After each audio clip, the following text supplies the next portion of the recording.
Hey guys, how's it going? So, I'm sure many of you know that the standard Feast of Atonement starts this evening and lasts until tomorrow evening.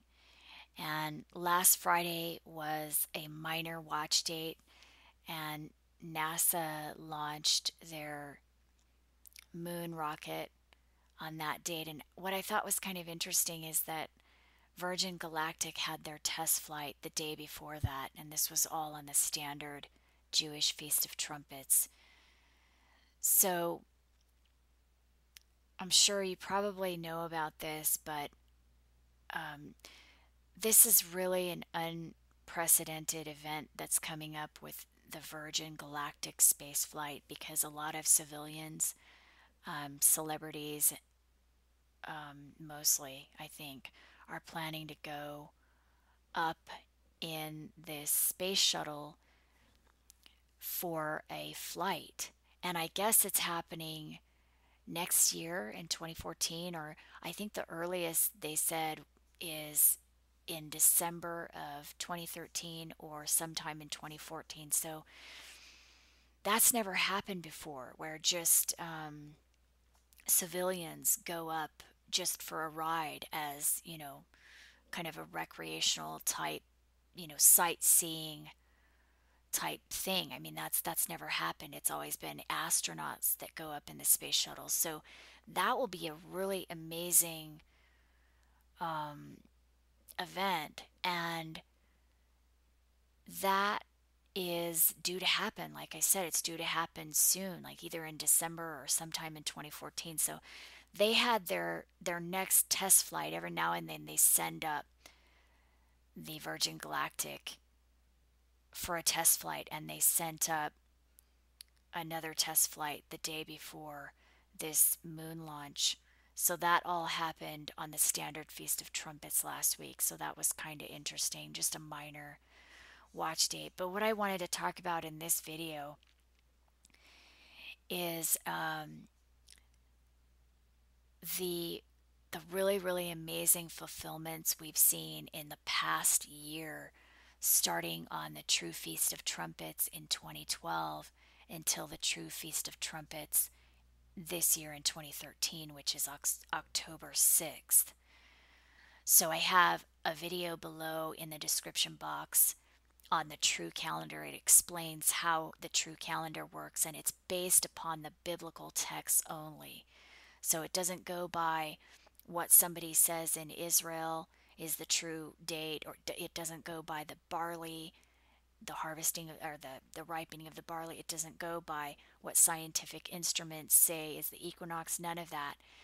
The true calendar goes by what the biblical texts say to do, how these texts say to observe the feast days, the appointed times. If you want to know what the real appointed times are, you obviously need to just do what the texts say to do. So the true Feast of Trumpets, which is the first day of the seventh month, occurred October 16th, 2012, and I explained that in that other video. But the thing that was really amazing about that is that the other thing that happened on that very day was the fulfillment of Revelation 12, 1 through 5. So I also have a video on that explaining in detail why we know that Revelation 12, 1 through 5 was fulfilled exactly on October 16th, 2012. And it's not fulfilled again until 2454, and the last time it was fulfilled was in 1570. So it's an extremely rare celestial configuration that is described in Revelation 12. And it's a sign. It says there's a sign that will appear in the heavens before the escape of the bride and the start of the war. So this sign, it says, will appear in the heavens. And that sign occurred on October 16th, 2012. The Draconid meteor shower was a week before that. That was the dragon casting its tail of sparks to the earth. So the other thing that I thought was really interesting about that is that if we count this as the first day of the first month, we end up with Moses' ascension on December 21st, 2012. That kind of blew my mind last year. Some of you guys will remember that. And the reason I was looking at that is because, so you know that the first month and the seventh month of the Jewish calendar, the biblical calendar, are mirror images of each other. So the Feast of Trumpets happens on the first day of the seventh month. And on the first day of the first month, Moses sets up the tabernacle. On the 10th day of the first month, the lamb is brought into the home for the slaughter. That was the day Jesus rode into Jerusalem on the donkey. So that was a fulfillment of that appointed time right there on the 10th day of Nisan, the 10th day of the first month. And on the 10th day of the seventh month is the Day of Atonement, according to Numbers 29. And then you have the 7-day Feast of Tabernacles, day 15 through 22 of the seventh month. And day 15 through 22 of the first month is the 7-day Feast of Unleavened Bread, according to Numbers 28. So we have a mirror image of the first month and the seventh month. They perfectly match each other. So what I did is I looked at this day right here last year and I was wondering, okay, is this really the first day of the seventh month or is it the first day of the first month? So I calculated two different timelines for that period. Some of you guys will remember this timeline here, this chart that I made. So starting on that fulfillment of Revelation 12, there was a timeline in green that started it on the first day of the first month, and then this other timeline that starts that as the first day of the seventh month, the Feast of Trumpets. And then I also did a timeline for these other two fulfillments that happened last fall. So we had 3 major fulfillments last fall. And I was trying to find the true calendar last year, so I made this chart starting the biblical timeline on each one of these fulfillments. And what I found a lot of these alignments, but I think the alignment that I look back now that I think is the most interesting is this one here that has to do with Moses' ascension on December 21st, 2012. So when we look at this day right here as the first day of the first month, then the second month would be the next new moon right here, and the third month would be the next new moon right here. So according to the biblical text, it says that on the third day of the third month, the Lord descended. And 7 days after that, Moses ascended up to stay with the Lord in the mountain for 40 days and 40 nights. So 7 days after the third day of the third month. So here's the start of the third month. So 1, 2, 3. Here's the third day of the third month. And the seventh day would be 1, 2, 3, 4, 5, 6, 7 right here. So we count 1, 2, 3 days, then we count 7 more days, and Moses ascends up. So the Lord descended down on the third day, and Moses ascended up 7 days after that. So that blew my mind last year. That, first we have this major fulfillment of Revelation 12 that lands exactly on what is also the true Feast of Trumpets. And if we count that also as the first day of the first month, we end up with Moses' ascension on December 21st, 2012. So that was really interesting. And then the next thing that I thought was really interesting about this is that 40-day period, there's actually 2 of them in the story of Moses. And the second one ends on the day that the cardinals had opened their conclave to vote for the 8th king. I mean, it's mind-boggling. Revelation 18 talks about the eighth king and how important that is. That's a timestamp. It's a timestamp for when all of these things are supposed to happen. So these are all warnings, they're all signs, and they're warnings about what is to come. So the eighth king is, well, we also know it's the empires since Daniel's time, but it also is interesting that that Vatican City, which is perfectly described in the biblical text. I talk about that in several other videos linked below. I also talk about that in my book, my ebook 2013 in the Bible. There's links below. But Vatican City became a country, its own little country in 1929. So at that point, the popes became kings as opposed to just popes. So since 1929,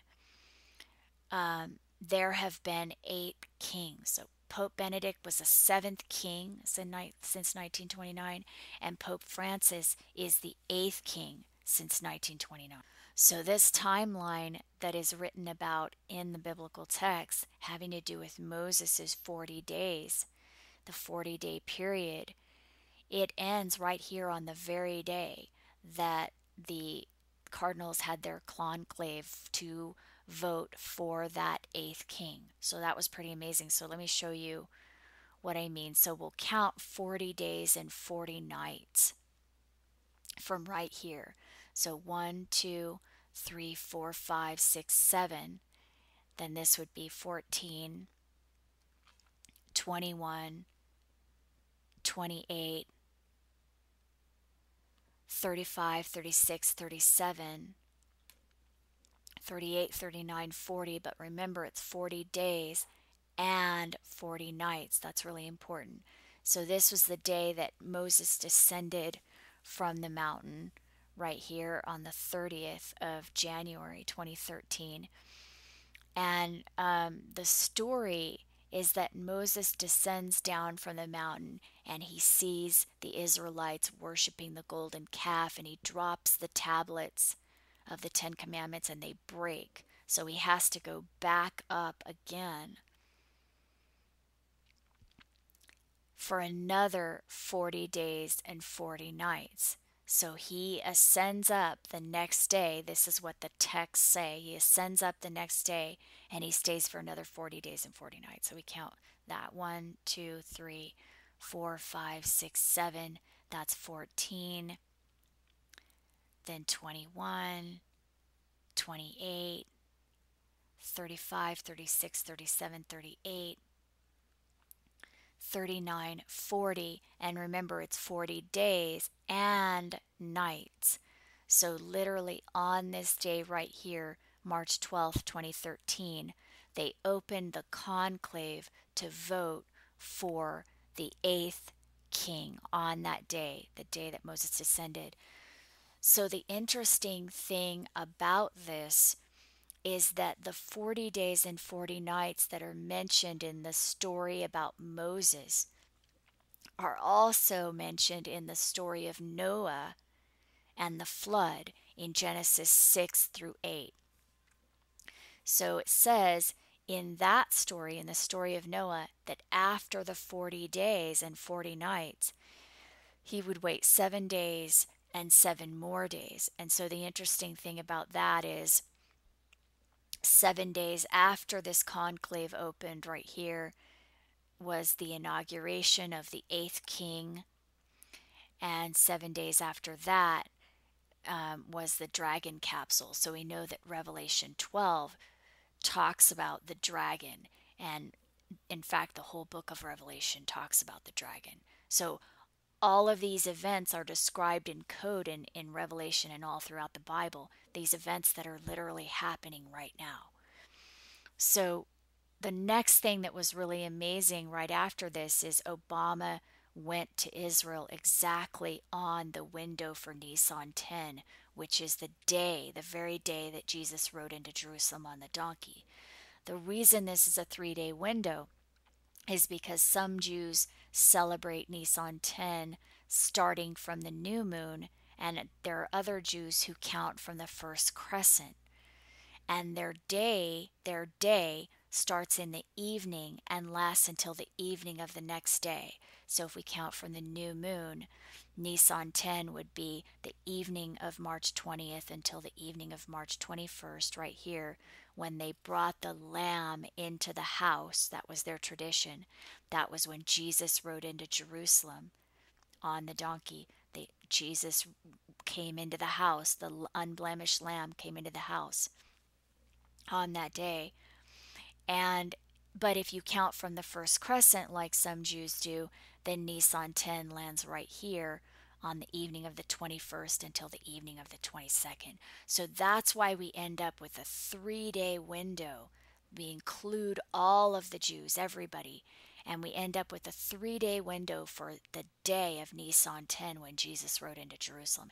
So it was really amazing, amazing that Obama literally arrived in Israel on the 20th and left on the 22nd.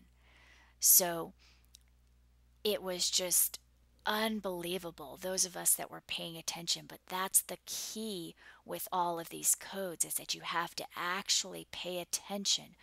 That's why Jesus said it's going to come like a thief in the night to people that are not paying attention. That's why you have to watch. You have to pay attention, because if you don't, it's going to come like a thief in the night to you. That's what he said. And that's why it just blows my mind, these things that are happening. And there's so many people out there that just have no clue. And you can even tell them about it and they still can't see it. And it's amazing to me because it's just so clear, these major events that were written about in precise detail in these books thousands of years ago, that are playing out precisely the way they were written. So we had all of these fulfillments in here, a fulfillment of Daniel 9:25, fulfillment of Daniel 12:11 and Daniel 12:12. We had a fulfillment of Revelation 12:1 through 5. I mean, it's amazing. And then Obama goes into Israel exactly on the window for Nisan 10. 1,260 days after he won the Peace Prize for confirming the nuclear non-proliferation treaty. So there's actually an article I have in my book, in my ebook. I link this news article that actually literally says that Obama won the Peace Prize because he confirmed that non-proliferation treaty. That was why they gave it to him. He confirmed that right here. 1,260 days later, he left Jerusalem. 1,260 days after the 20th, we have this solar and lunar eclipse in 2016. Very, very, very amazing. All these signs. This solar and lunar eclipse is a sign about in it, and it represents the sun and the moon that go dark when the meteorite strikes. I talk about that in my book as well. Revelation 9, it says that the sun and the moon go dark by reason of the smoke of the pit. What causes the smoke of the pit? The meteorite strike. So this right here is just a sign. It's a sign of what's to come. And that meteorite strike is what's coming. And it's a vast worldwide nuclear event. So that is actually caused by that meteorite strike. It causes floods. It causes all these things. But there are a lot of things that could happen before that as well. And we know that this meteorite strike is at the end of 1,260 days. I explain that in my book, and I explain it, which is right here. And I also explain it in some of my videos below that are linked below. But if we go back and look at the chart of the 1,260 years right here,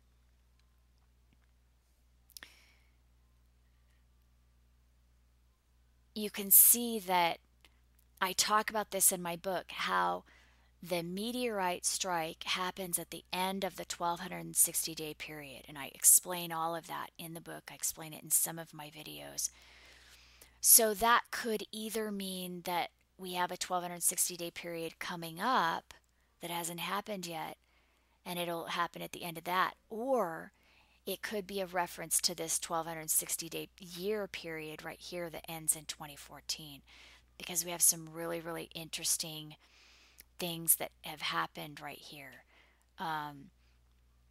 with the papal states that were created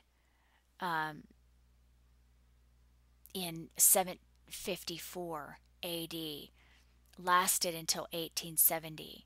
And we know that that is the beast. That is what's described in Revelation. And I explain all of that. It's in some of my videos linked below. But that reign was cut short in 1870, when the country of Rome took over their territory again. They took it away from the popes, but that only lasted for about 30 something years, until 1929, when they were given back their power and they were given their own country, Vatican City, within Rome. So, and I'm sorry I don't have the dates in here exactly. You'd have to go read the book. It's all there, or watch some of my other videos, because I go into detail about all of that. But the interesting thing is there were 144 years from 1870 until 2014, and 2014 is 1260 years after they were first given their territory, the papal states. So, what my point is, we are ending a 1260 year period. So, we could be talking about that meteorite strike may really happen in 2014. So, that's what I wanted to point out. And so, if we go back and look at this end time chart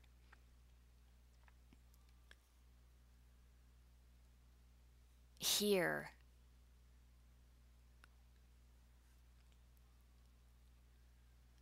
we do see a sign that there's a 1260-day period in here, but this is only a sign.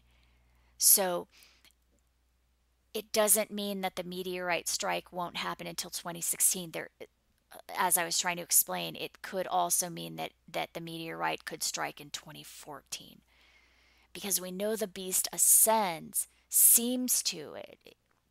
It's described in Revelation 12, in Revelation, as this, it ascends out of that pit. So the meteorite, when it hits the earth, that beast will ascend out of it. So we're not sure what that means, because it's written in code, and we won't really know until we get to that point. But really, my point in making these videos is just to kind of sound the alarm that, okay, something, these events that are described in these ancient texts, it does appear that they are about to happen, that some serious desolation is about to happen. And this in particular seems to be warning about New York City. So you can see that all of these fulfillments, they all have to do with New York City. And it all some of the signs that we've seen in this last year tie into the story of Moses, which has to do with the golden calf, which is the calf on Wall Street, that's in New York, and also the flood of Noah. And I talk about that in my last video called Fall 2013 Watch Dates. In that video, I show you the graph of the flood chart. And I'm not going to go into it in this video, but you can go back and watch that. But that story of Moses and the story of Noah seem to tie into this whole thing. It seems to tie into this year somehow. And I'm feeling like it's a warning about New York City because of these visions that were fulfilled in 2011. So some of you guys will remember this, and I won't go into extreme detail about it in this video, but I do explain it in other videos, and I explain it. You can kind of watch it play out in my playlist, Proof the Visions Come True. But what happened was there is this pattern of fulfillments that occurred 2 years in a row. So on September 17th, 2011, I had a fulfillment of a vision, which was the Occupy Wall Street movement on Wall Street in New York City. Then there was a fulfillment of another vision on October 29th, 2011 that I had. And then again, I had another fulfillment of a vision on Christmas Eve 2011. And those two had to do with Connecticut. I didn't see any connection in 2011. I didn't understand because there were a lot of other visions that were being fulfilled. So I thought, okay, it's just another vision that's being fulfilled. I don't know what it means. But then the next year, we had 3 more fulfillments of those visions again for the second year in a row. So again, on September 17th, 2012, it was another battle cry.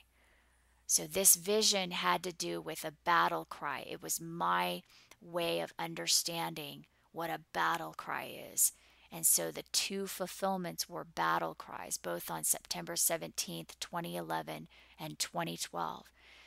Then again, October 29th, we had another event, this time in New York City. Hurricane Sandy hit New York on October 29th, 2012. So I'll go back to that right here. So right after this major, major sign that we had in the heavens, Hurricane Sandy hit New York October 29th. And that was the second fulfillment of this vision right here. I saw 3 things. I saw a power outage, what I perceived as a power outage, then a hurricane, then a volcano, and a circle with a line through it. So it could mean that there will be 3 events. You see what I'm saying? Because of that vision right there. So the next date is October 29th. That was the second fulfillment right here, again having to do with New York City. And then again on Christmas Eve in 2012, there was another fulfillment of this vision here in New York. So what it looks like to me is that this whole thing, all of these visions are warnings for New York City. I also had a vision in 2012, and you can look at, you can see all the fulfillments of visions that happened in 2012. I had a vision of a nuclear event in New York City in December of 2012.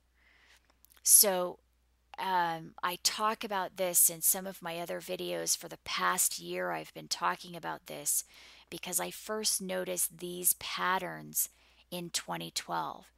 And so I started talking about it last fall, saying, okay, look at this pattern, what's going on here. And then I had the vision of the nuclear event in New York City. And I thought, well, this might be a warning about a nuclear event. But here's the thing.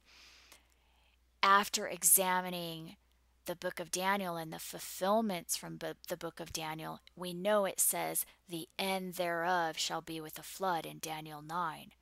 So all of these fulfillments, Daniel 9:25, Daniel 12:11 and 12 here, all of these fulfillments that have happened already have to do with New York City. So this next thing that's described in Daniel 9:27, I think it is, where it says the flood, there's this desolation that happens, that the city and the hallowed thing are destroyed, and the end thereof shall be with a flood. So if this nuclear event is caused by a tsunami, you see what I'm saying?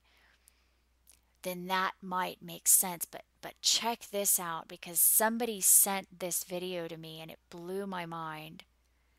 Thank you to the person who sent this to me.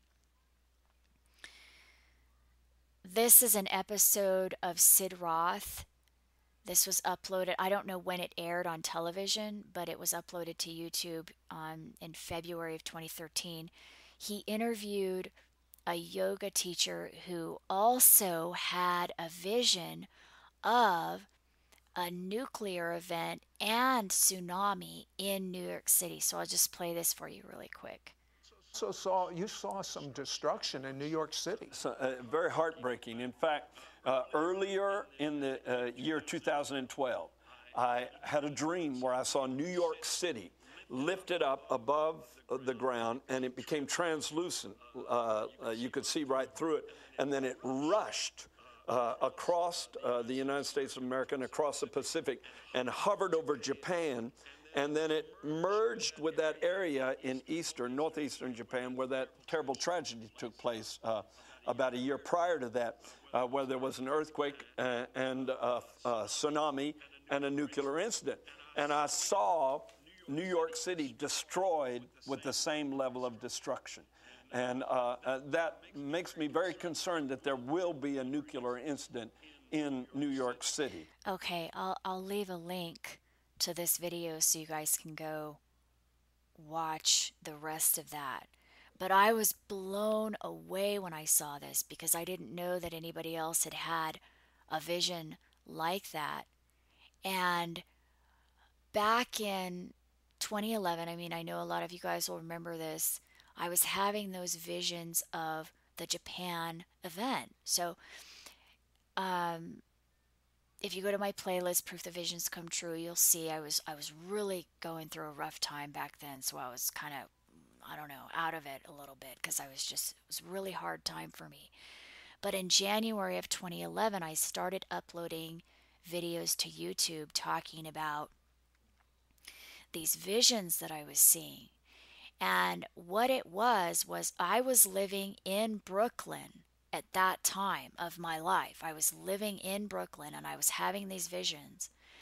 And I kept seeing these visions of an axis shift.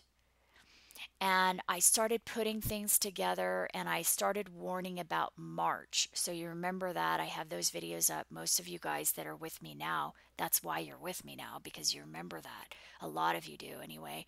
But the other thing about that, though, was that I also had a vision of a tsunami. But in my vision, and you can go back and watch that video if you want. It's in my playlist, Proof the Visions Come True. It's on my main channel page. You can see my playlist there. In that video, I talked about, in one of those videos, I talked about this tsunami that I saw in one of my visions. And in my vision, the tsunami happened in New York City. And the water was all the way up to like 3 stories in Brooklyn or higher. And after the Japan quake and tsunami happened, and also there was a 4 to 10 inch axis shift that occurred also with that Japan quake and tsunami.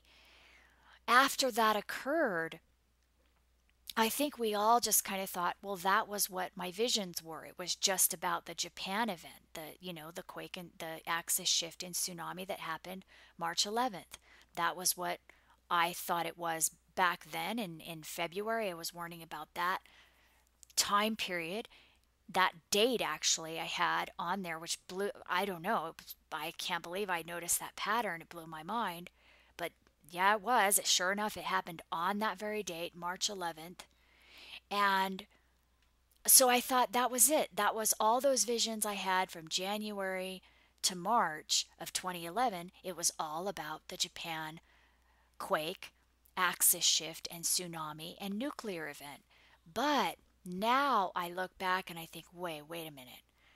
wait a minute, I really think this might be a warning also about an event that's going to happen in New York City because of all these other fulfillments that we've seen happen. You know what I'm saying? All of these other things that we've seen occur seem to indicate that it's a warning for New York and that it's a nuclear event and also a tsunami, because in Daniel it talks about the end thereof shall be with a flood, and it's talking about the city and the hallowed thing, which we know is New York City and the One World Trade Center. And I explain all of that in some of my other videos linked below. Proof the Abomination of Desolation occurred in August 2nd, 2012. All of that, it's linked below. I explain it in my book 2013 in the Bible. So now I'm really blown away that somebody sent this to me. This person also had a very similar vision where he was literally shown that the Japan tsunami and nuclear event would also happen again with New York. And that's exactly what it's looking like to me as well after I look at these patterns of events that have happened. It looks like it's warning about another tsunami that's going to hit New York and cause a nuclear event in New York. And what's bizarre about all of this is that, I mean, the whole thing is bizarre, but in the story of Moses, when he comes down from the mountain after 40 days and breaks the tablets because he sees the Israelites worshiping the golden calf. Well, think about it, the golden calf on Wall Street. They're worshiping Wall Street. They're worshiping the golden calf on Wall Street. And what does it say in that story? It says that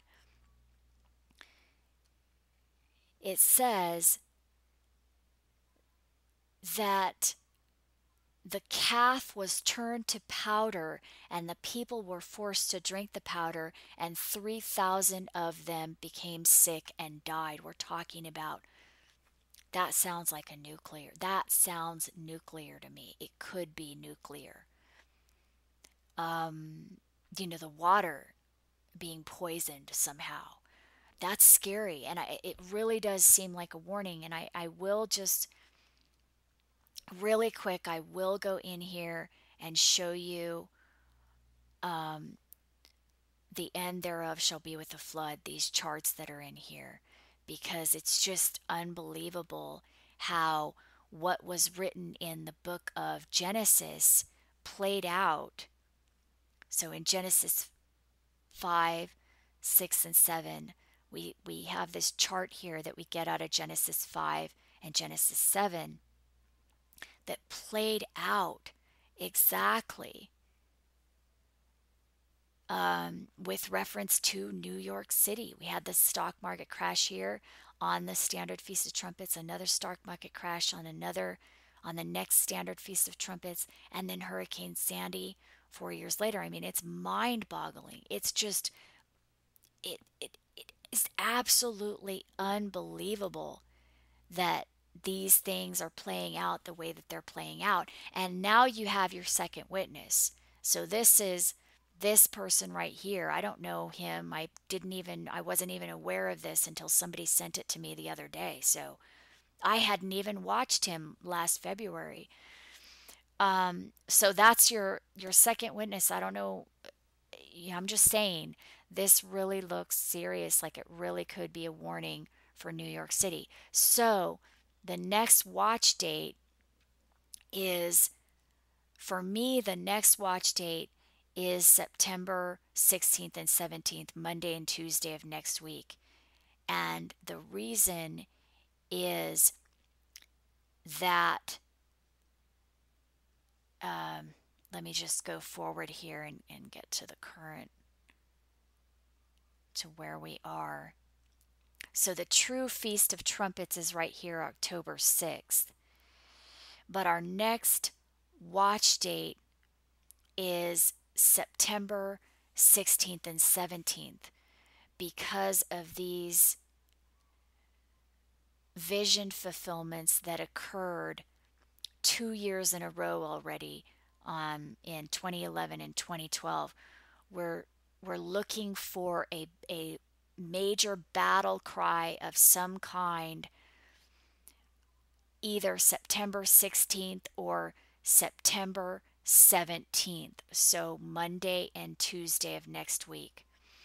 And if we don't have a major battle cry, then that means, okay, maybe this warning for New York is not about 2013. But if we do have another fulfillment of this vision right here, if we do have a major battle cry Monday or Tuesday of next week, then I'm saying it's a major sign that this major New York event could happen this year. And and um,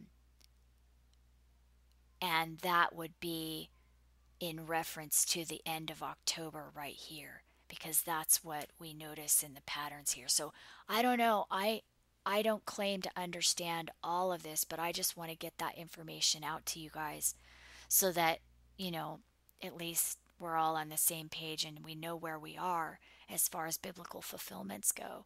So as of right now, we're right here, and this would be the true Feast of Trumpets on October 6th, exactly 1 year after that major, rare Revelation 12 sign that occurred, the literal, true, appointed sign of trumpets that occurred 1 year ago. We're coming up on that right now, so we're right here. So, anyway, that's pretty much it. That's just a rundown of what's happened for the past year, the major things that have happened for the past year. So I hope you guys are doing well, and I'll try to keep you updated as we go. I'll talk to you later. Bye.